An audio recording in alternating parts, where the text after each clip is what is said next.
sebagai tempat penyimpanan makanan, pencampuran makanan, dan mengeluarkan enzim pencernaan.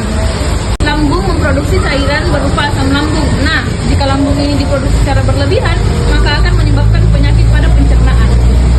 Lantas, penyakit apa saja yang dapat menyerang lambung? Penyakit yang menyerang lambung seperti tukak lambung, gastroesophageal reflux atau GERD, dan gastritis. Yuk kita bahas satu persatu.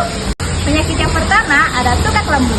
Tukak lambung merupakan suatu kondisi di mana terjadi luka pada lambung diakibatkan oleh ketidakseimbangan antara faktor-faktor agresif seperti toksin, sekresi asam lambung, dan adanya infeksi bakteri Helicobacter pylori. Gejalanya dapat berupa rasa penuh pada perut, nyeri tidak serius, mual dan muntah, sering bersendawa, kembung, dan anoreksia.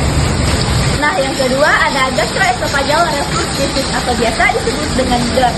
Nah, GERD ini merupakan kondisi ketika asam lambung naik ke atas ke kerongkongan yang dapat menimbulkan gejala yang tidak nyaman seperti diantaranya dahak burn, regurgitasi asam, cepat kenyang, sering bersendawa, mual dan muntah, dan serangan sesak tengah malam. Nah, yang ketiga yaitu ada gastritis. Gastritis ini merupakan keadaan di mana terjadinya peradangan pada mukosa lambung.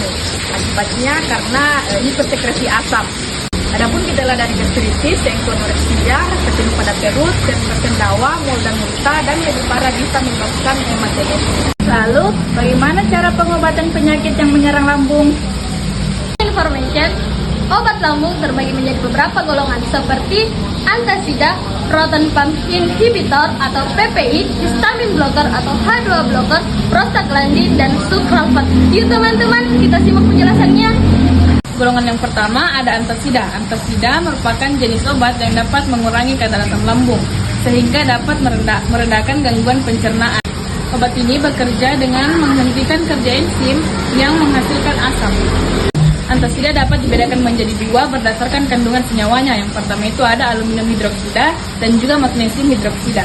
Obat ini dapat digunakan untuk mengobati penyakit MA. Contoh obat golongan antasida ini yang pertama ada antasida doen, sirup dan tablet, Milanta, Roma, Novamax, dan juga polisilet.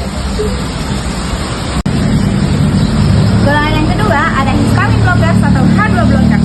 H2 blockers merupakan obat yang bekerja dengan cara menghambat produksi histamin di dalam tubuh. Histamin dalam tubuh selain bertanggung jawab terhadap reaksi alergi, juga memiliki peranan yang penting dalam memberikan sinyal kepada tubuh untuk memproduksi asam lambung. H2 blockers inilah yang membantu untuk mengurangi produksi dari asam lambung. Obat ini dapat digunakan untuk mengobati berbagai penyakit seperti gastritis dan tukak lambung. Contoh obat-obatan ini seperti ranitidin, famotidin, dan cimetidin. Nah, golongan ketiga ada proton pump inhibitor atau biasa disebut dengan PPI. Nah, PPI ini merupakan obat yang dapat mengurangi asam lambung yang bekerja dengan menghambat enzim yang dapat memproduksi asam lambung. Nah, obat ini dapat digunakan untuk penyakit seperti gastritis, tukak lambung, dan GERD. Nah, selanjutnya ada contoh obat yang termaksud dalam golongan ini seperti omeprazol, lansoprazol, esomeprazol, pantoprazol, dan rabeprazol. Golongan yang keempat yaitu prostaglandin. Prostaglandin ini merupakan golongan obat lambung yang dapat mengurangi produksi asam dan juga meningkatkan pertahanan mukosa, sehingga obat ini dapat digunakan untuk mengurangi cedera akibat obat antiinflamasi non-steroid atau POINs. Adapun obat yang termasuk dalam golongan ini yaitu misoprostol. Nah, perlu ingat teman-teman bahwa obat ini tidak dapat digunakan untuk ibu hamil karena dapat mengganggu kondisi janin. Golongan yang kelima ada sucralfate. Sucralfate merupakan jenis obat yang tidak mempengaruhi produksi asam lambung, tetapi memiliki peran sebagai gastroprotector dengan membentuk lapisan pelindung di sekitar area yang meradang.